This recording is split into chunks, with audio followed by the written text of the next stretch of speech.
What's up sa inyo mga tropa? Alam ko matagal nyo nang nire-request sa akin na gumawa ako ng tutorial kung paano gumawa ng button pins. Sa totoo lang mga tropa, napakatagal na ng button pins machine ko. Parang merong 2 taon na rin. Medyo tinatamad kasi ako dahil medyo mahaba yung paggawa talaga neto. Dahil step by step, ko gusto talaga ituro sa inyo to. Kasi alam ko yung mga nanonood sa atin, hindi lahat fast learner. Meron dyan na mga matagal makagets. Kaya gusto ko explain ko talaga sa inyo from scratch at lahat sasabihin ko, pati materials, yung mga ganyan, and simulan na natin. Meron tayong mga kailangan na gagamitin dito. Syempre para naman presentable natin na ibenta yung ating mga button pins. And syempre kung medyo pang display lang, hindi nyo nakakailanganin yung mga iba dito. So eto na, simulan na natin. Kailangan nyo ng OPP plastic. Nakadepende sa inyo kung ano yung gagamitin ninyo dito. Pero pwede yung mga 3x5, eto kagaya neto 4x5, yung mga ganyan, or eto 3 1/4x3.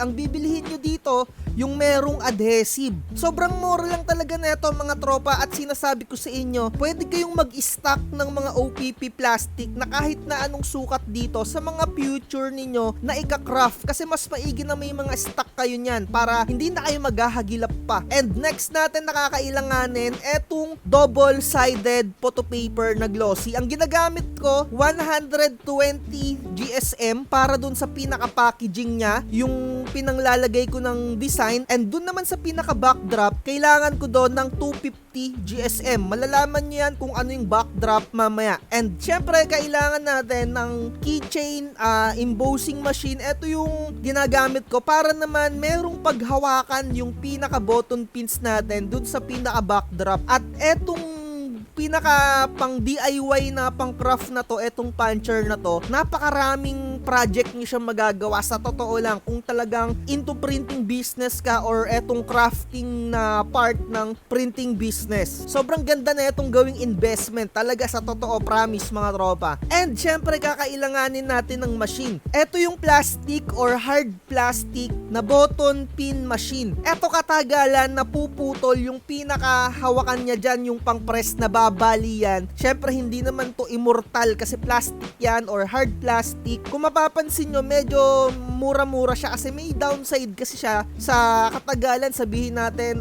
baka nakaka 1,000 or 500 ka na naka-craft na button pins, na babali yan kakaganyan. At syempre masakit din sa braso yung paggawa ng button pin machine natin. Nasa sa inyo kung gusto nyo tong itry yung medyo mura pa lang. Ako nag-attempt ako bumili neto pero kinancel nung seller, hindi siya nagtuloy kasi medyo sale ko siya nabili. So ang nangyari, ang nabili ko eto, yung pinaka lifetime na. As in, masasabi ko sa inyo, baka yung anak ninyo may anak na rin, eto buhay pa. Sobrang tibay na ito mga tropa, nakailang bagsak na sa akin, and nakakarami na rin ako nagawa ng button pin. Sabihin natin na estimated ko parang mga around 3,000 something na rin yung nagagawa ko, and okay pa rin yung machine ko na to. Sorry mga tropa dahil medyo natagalan ako sa paggawa ng content na tungkol dito. Medyo may kamahalan siya sa totoo lang, pero it is a good investment talaga. For sure, 100%. May mabibili ka rin na ganito, 6,000 something lang. Meron na rin siyang kasamang molde na 2.25. Ganito yung sa akin. Ganyang klase. Pero eto yung ganito yung gold na may kasamang 2.25 na molde. Pwede ka naman din bumili netong pinaka body lang ng machine, and syempre kung medyo may pera ka na,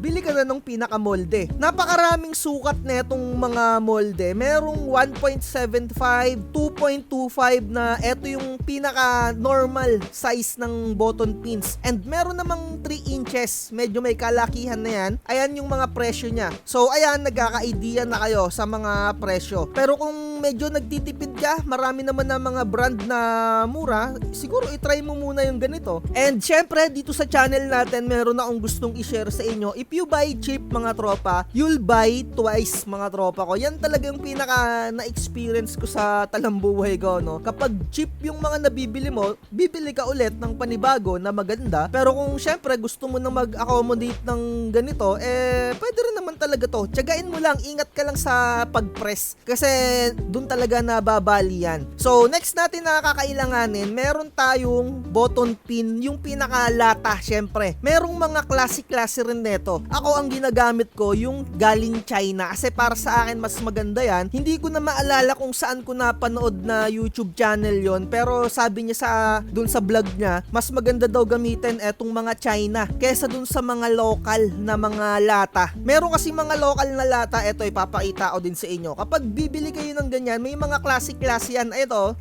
China, ganyan, di ba? And meron din na local. Hindi ko alam kung ano yung pagkakaiba, sa totoo lang kasi hindi pa ako bumibili na itong local. Pero kung mapapansin nyo siya, medyo mura siya, 500, 200 pieces na. And yung China, 600. Ako kasi mga tropa, meron talaga akong sariling pananaw para sa akin mas mahal, mas okay, 'di ba? Yun yung parang ko. Pero syempre hindi ko rin inalam kung ano yung pagkakaiba nitong dalawang to. Pero meron yung pagkakaiba. Nakalimutan ko lang yung vlog na pinanoodan ko dati. Pasensya na kayo. Pero nasa sa inyo kung local yung gagamitin ninyo. Parang sabi sa akin, kung hindi ako nagkakamali, hindi pala sinabi sa akin, napanood ko. Parang mas laging mabilis mag-deform or hindi siya na-perfect yung pagpipress using the local brand. And mas maganda yung pagpress na itong mga galing China na lata. Yun yung parang pinaka naaalala ko. Pasensya na kung mali yun, pero sa naaalala ko, dun ako nag-come up, kaya China yung binibili ko na lata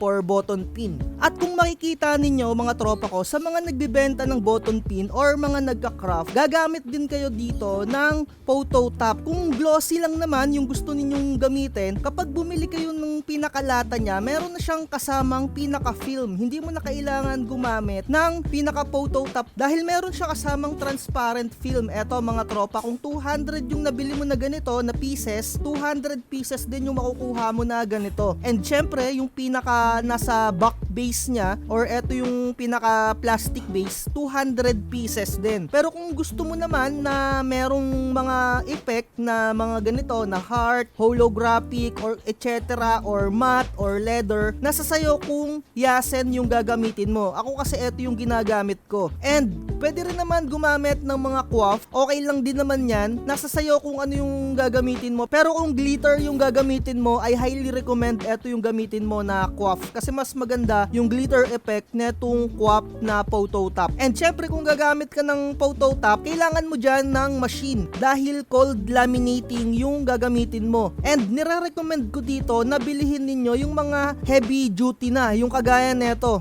yung ganyang machine. Kasi talagang tatagal talaga sa inyo to, hindi kagaya nung mga iba. Ang ginagamit ko nga pala na brand dito yung Opicom. Pero nasa sayo kung coif yung gagamitin mo. And kung wala ka naman na laminating machine dahil cold laminating yung kailangan, pwede ka naman bumili na lang neto kung medyo wala ka pang budget dun sa machine. Ipipress mo na lang or gagamitan mo siya ng squeegee. Eto yung squeegee Pro Max. Ilalagay ko sa description etong ganito para hahagudin mo na lang siya manually. Nung una hindi ko to alam na pwedeng gumamit ng photo top para dun sa pinaka rainbow effect niya kagaya niyang nakikita ninyo sa screen.